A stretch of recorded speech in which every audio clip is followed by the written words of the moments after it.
Antes de nada, moi bons días. Creo que ainda estamos en datas para desexar un feliz ano novo, un feliz 2025 a todos e a todas, para expresar o desexo de que este ano poidamos seguir compartindo boas novas desde Galicia e contribuir desde aquí a facer desta terra o mellor lugar para todos. Comenzamos este ano en Galicia cos deberes ben feitos, cos orzamentos máis altos da historia xa en vigor, con case 14.000 millóns de euros, que nos vai permitir que familias e empresas accedan dende o primeiro momento ás novas rebaixas fiscais e que nos permitirá seguir mellorando os nosos servicios públicos, o coidado das persoas a través da sanidade, da educación, das políticas sociais e do emprego, xa que o 74% do total deste orzamento, 3 de cada 4 euros, serán para gasto social. Un ano que comenzamos tamén sendo a comunidade que resistra un maior crecemento do Produto Interior Bruto per cápita nos últimos 15 anos, 7,2 puntos máis que a media do conxunto de España, e que iniciamos coa satisfacción do deber cumprido, cunha intensa actividade legislativa desenvolvida nos meses pasados e que nos permitiu cumprir cos compromisos adquiridos cos galegos e coas galegas o pasado 18 de febreiro e que continúan a ser o noso obxectivo político prioritario. Obxectivos cumpridos que inclúen o resultado dunha comisión de investigación que botou abaixo todas as falacias da oposición e que acabou amosando a absoluta legalidade da construción do Hospital Público Álvaro Cunqueiro e dos contratos realizados pola Xunta de Galicia. Ante esta situación, non podemos menos que sentirnos orgullosos desta Galicia que crece por riba da media e que está dirixida por un goberno capaz de cumprir coa palabra dada e que goberna pensando nos problemas e na política útil para o conxunto dos cidadáns. E todo isto sen estridencias, cun paso tranquilo pero firme, coa axuda da estabilidade institucional e a responsabilidade e o compromiso de todas as persoas ás que nos entregamos desde o primeiro momento e ás que nos sometemos diariamente nesta avaliación continua que é a política. Un debate racional e ordenado que dá os seus froitos e que contrasta claramente cunha situación nacional caótica e irresponsable que non permite establecer as prioridades políticas, prexudica a convivencia e dificulta o progreso económico.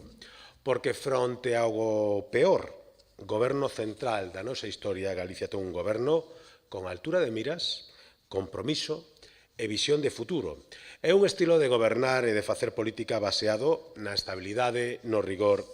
e na xestión. En esta senda imos continuar no próximo período de sesións que comenzamos neste mes. Un período de sesións no que dende o Grupo Popular seguiremos incidindo no traballo parlamentario centrado no que realmente interesa aos galegos. O seu benestar, a solución dos seus problemas e a situación inmediata son as nosas preocupacións e a prioridade das nosas políticas. Seguiremos exercendo ese amplo apoio parlamentario que permite a Galicia ter un goberno serio, un goberno solvente, que cumpre cos seus compromisos e que está á altura das demandas do conxunto dos galegos. Un goberno que cumpre coas prioridades que compartimos dentro do grupo parlamentario, comezando pola defensa dos nosos servicios públicos fundamentais, como son a educación, a sanidade ou as políticas sociais, apoio que xa é efectivo dende o primeiro momento pola inversión prevista nos orzamentos xa en vigor para este ano. Ou na defensa tamén das nosas competencias para que Galicia adquira o máximo nivel de autogoberno constitucionalmente posible. E que Galicia non sexa máis, pero tampouco menos que ningunha outra comunidade que non existan privilexios unilaterais ou discriminacións selectivas. Así, neste período de sesións, insistiremos no traspaso inmediato dos medios para exercer a xestión do noso litoral e tamén das competencias en meteoroloxía, co fin de optimizar a efectividade das alertas e aproveitar os nosos recursos punteiros. A apertura tamén de todas as inversións industriais que queiran vir a Galicia, cumprindo sempre a normativa medioambiental e que ofrezan oportunidades aos galegos e galegas ou a promoción de Galicia a través da extensión dos beneficios fiscais para o Xacobeo 2027,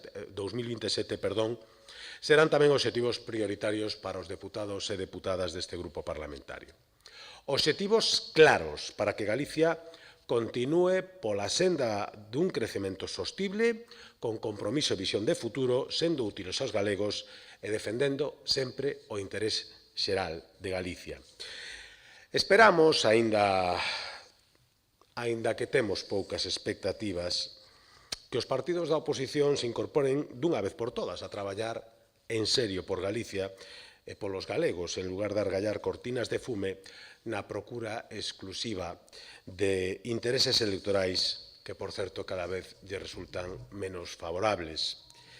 E se xa somos pouco optimistas ao respecto da oposición galega, menos aínda no que se refire ao Goberno de España.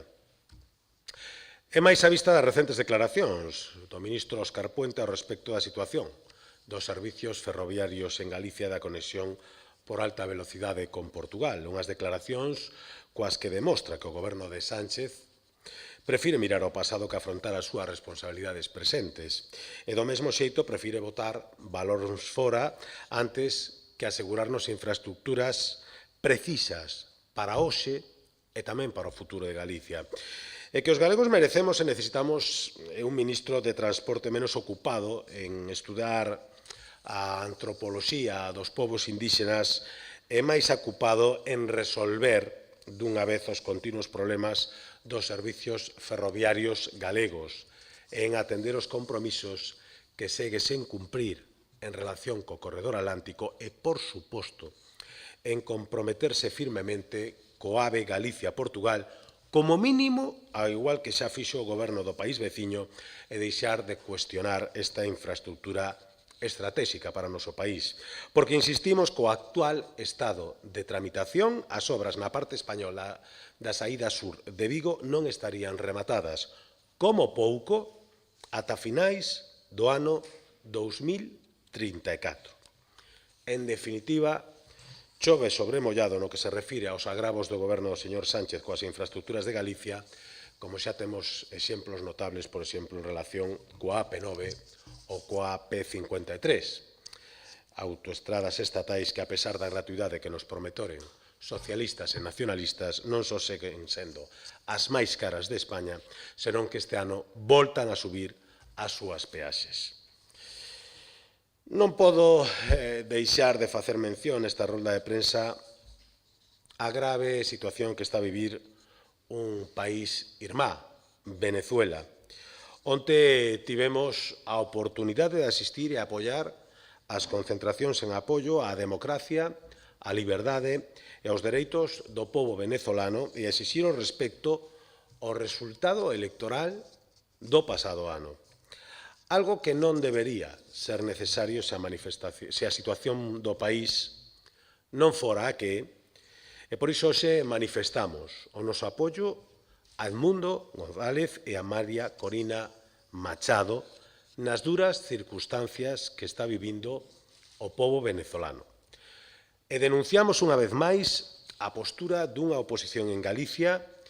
que ou ben fai seguidismo dun goberno central distante e desaparecido neste conflicto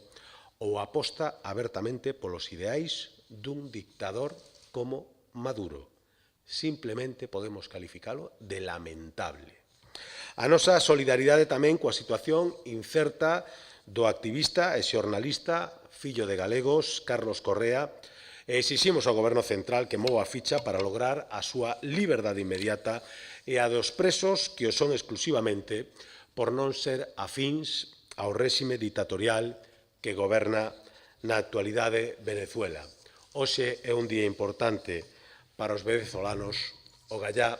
acabe satisfactoriamente para a inmensa maioría dun país que está gritando liberdade, que está pedindo que se respecte aquilo que decidiron nas urnas e que está simplemente solicitando que lle devolvan o país que lle roubaron. O gallá teñan sorte e, dende logo, van contar en todo momento co apoio do Partido Popular. Pola miña parte, máis nada, simplemente poñerme a vosa disposición por si considerades necesario algunha aclaración ou facer algunha pregunta sobre este ou calquera outro tema que consideredes de interés. Pero un poquinho máis alto, de verdade, que hoxe non escoito nada. Sí.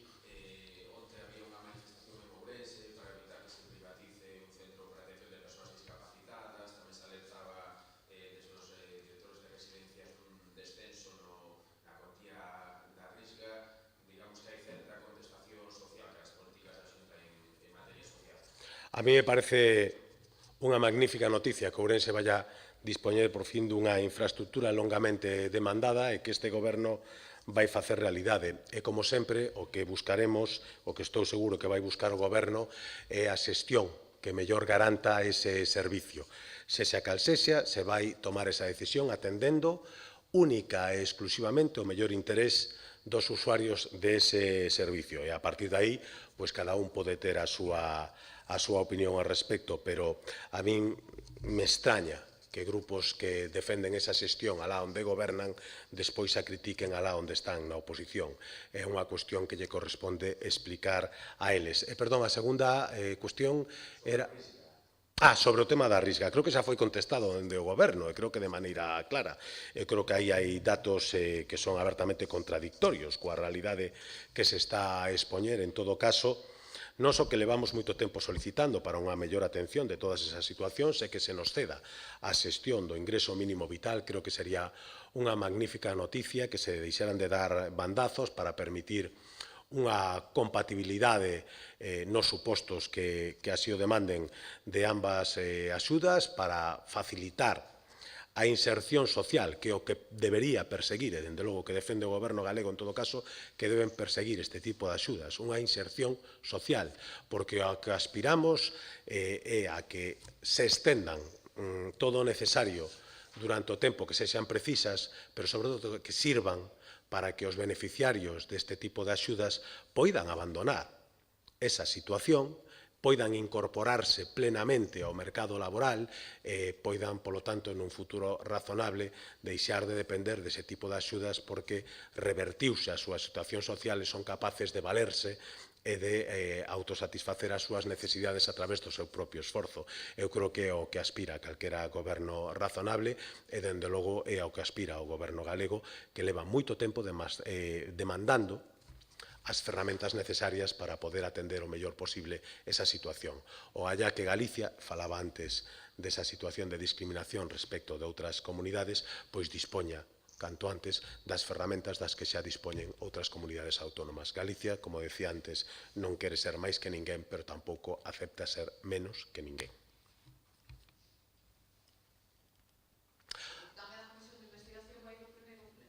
Perdón? Supoño que sí, a verdade que todavía non abordamos o calendario do seguinte pleno, nin a orde do día, se abordará na xunta de portavoces, que creo que vai ter lugar, non sei se a semana que ven, non, creo que na seguinte todavía, e aí se decidirá a súa inclusión ou non, supoño que tamén en función de como veña o calendario legislativo, e, bueno, valoraremos na súa totalidade a mellor conformación da orde do día do pleno, pero en principio me parece que está en disposición de debatirse aí, e se é así, a nos encantaría poñerlle fin canto antes para poder centrarnos noutras cuestións que me parece que interesan moito máis aos galegos e que están moi directamente relacionada ou máis directamente relacionada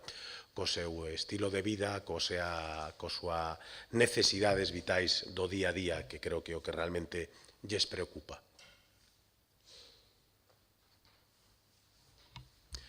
Non hai máis cuestións? Pois moitísimas gracias, encantado de volver a compartir roldas de prensa destes venres e seguro que nos vamos vendo pola casa. Moitas gracias a todos.